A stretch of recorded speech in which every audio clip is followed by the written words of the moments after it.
సంతానలేమితో బాధపడుతున్నారా? 899 రూపాయలకే fertility assessment package. వివరాలకి సంప్రదించండి.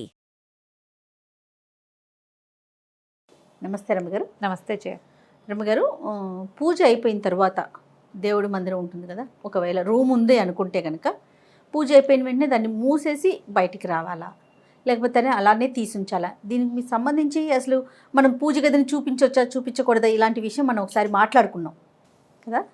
పూజ అయిపోయిన తర్వాత క్లోజ్ చేసేయాలండి డోర్స్ ఉంటే. ఎవరి విధానం ప్రకారం వాళ్ళు చేసుకుంటారు కదా చేయాలి. ఎందుకంటే పూజకి మందిరం ఉండటం లేదా పూజ గది ఉండటం అనేది తక్కువ ఉండే వ్యవహారం కదా. సాధారణంగా ఇళ్ళు ఇవాళ రేపు ఎట్లా ఉంటున్నాయి?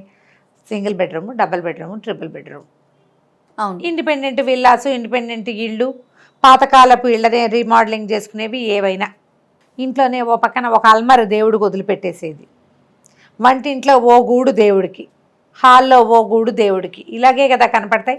ఇంట్లోకి వెళ్ళంగానే ఈశాన్యం గుమ్మమే అనుకో, గుమ్మలోనే ఓ పక్కన ఓ చెక్క కొట్టి దాని మీదే దేవుడి ఫోటోలు గిటోలు పెట్టుకునేవి. ఇది కాకుండా ఇంకా విపరీతమైన పదార్థాలు ఎవరి దగ్గరైనా ఉంటాయా? సాధారణంగా ట్రిపుల్ బెడ్రూమ్ ఇళ్లల్లో దేవుడికి ఓ గది ఉండటానికి అవకాశం ఉంది. ప్రత్యేకంగా చిన్న గది హాల్లోనో, హాల్కి కిచెన్కి హాల్కి మధ్యలోకి వచ్చేటట్టుగా, లేదా ఇప్పుడు గ్లాస్ తోటో చెక్కతోటో చిన్న చిన్న బాక్సులు లాంటి రూములు పెట్టుకుంటున్నారు. ఇప్పుడు వెయ్యాలా వద్దా అనేది ఎవరెవరి దాన్ని బట్టే ఉంటుంది. చాలామంది 3-4 దీపాలు పెడతారు. 2 దీపారాధనలు పెట్టి, ఒక అగరవత్తుల స్టాండ్లో ఒక 4 అగరవత్తులు పెట్టి తలుపులు వేసేస్తే లోపలంతా పొగ గమ్మేస్తుంది. అవును, ఆ మసంతా లోపల దేవుడి గదంతా పాడుగా అయిపోతుంది. తలుపు తీసి పెడితే పొగ, గాలి అన్నీ బయటకు వస్తాయి. ఆ పొగ, ఆ గంధం బయటికి కూడా వచ్చే సుగంధం, ఇంట్లో ఒక ఆధ్యాత్మిక వాతావరణం వస్తుంది. ఇది ఒకళ్ళ అవగాహన.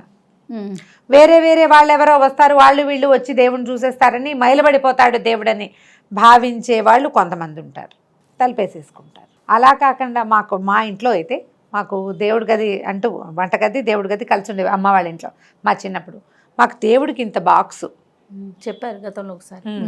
దానికి ఏంటంటే ఇట్లా 2 తలుపులు ఉంటాయి. తలుపులు చిన్న మన ఇది ఉంటుంది కదా కొక్క్యం, ఆ కొక్కి ఆ పెట్టి ఉండేది.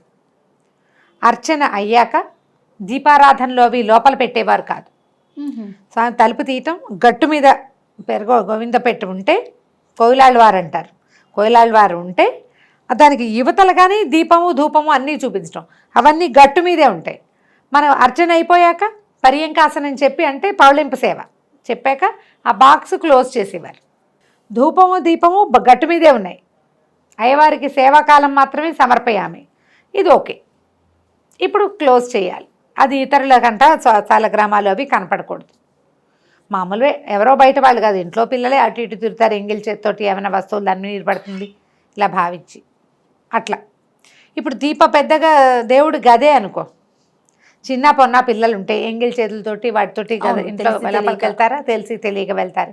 ఏ పీరియడ్స్లో ఉన్న వాళ్ళు వీళ్ళంతా ఎదురుపడతారు దేవుడికి. మనం ఒక పవిత్రంగా ఎందుకు ఎదురుపడకూడదు? క్వశ్చన్లు అడగండి. అవును, విషయం ఆలోచన.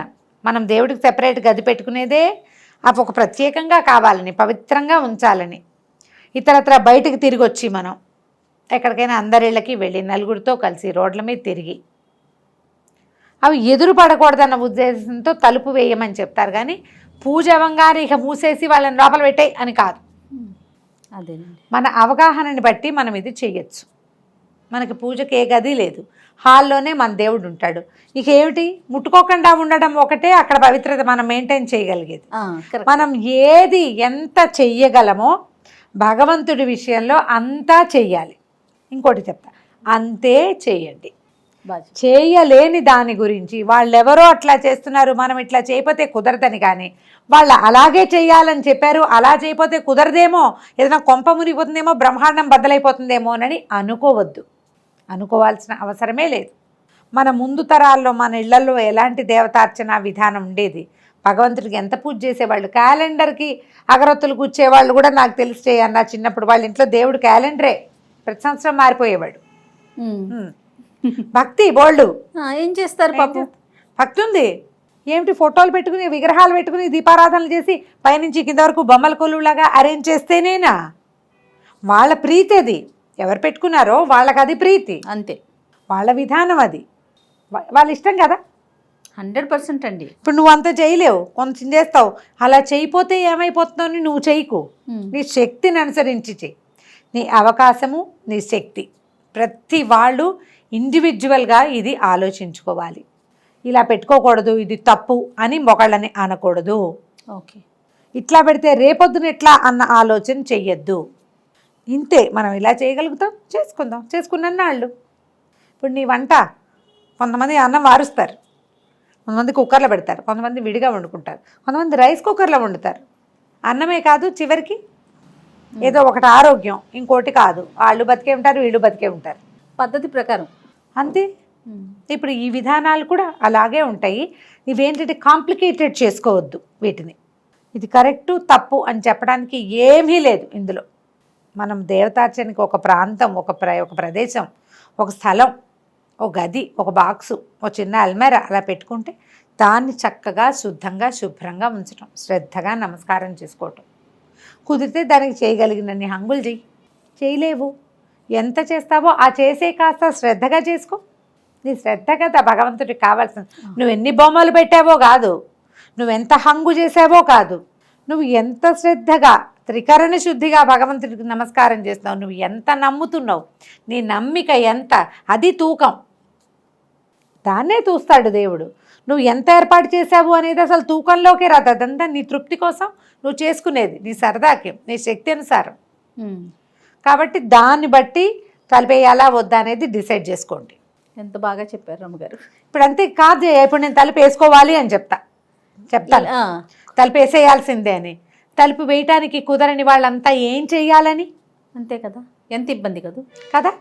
అసలు తలుపే లేని వాళ్ళు ఇప్పుడు మళ్ళీ అర్జెంటుగా ఓ అల్మార్ కొనుక్కు భక్తి ఉందనుకో, వాళ్ళ భయం కాదు, భక్తి కాదు, అది భయమే.